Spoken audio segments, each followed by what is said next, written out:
Hello everyone, how are you doing? This is MD Tech here, another quick tutorial. In today's tutorial, I'm going to show you how to download and install the Microsoft PC Manager on your Windows computer, which is basically a newer version of like this cleanup if you want to have a comparative, frame of reference, I guess.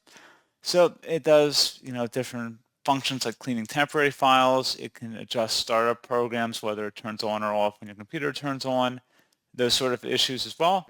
So this should hopefully be a pretty straightforward process, guys. And without further ado, let's go ahead and jump right into it. So all you have to do is open up the search menu and search for Store. Best match should come back with Microsoft Store. Go ahead and open that up.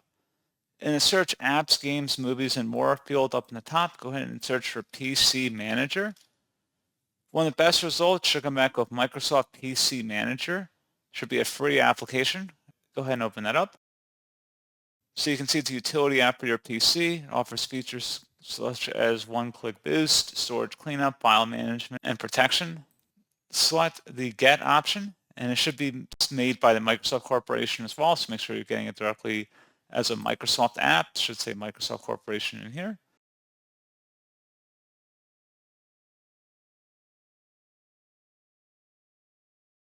And you can see it has been installed. Once it's done, you can select the Launch option. And you can close out of the Microsoft Store at this time.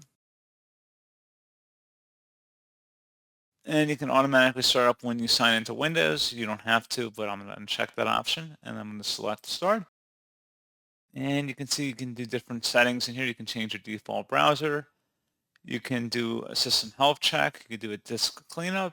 You can just start up applications in here. So basically, it's a little application that does several different functions you can already do in Windows, but it does it from one interface.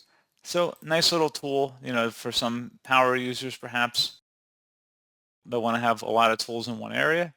So pretty straightforward process, guys. And as always, thank you for watching this brief tutorial. I do hope I was able to help you out, and I do look forward to catching you all in the next tutorial.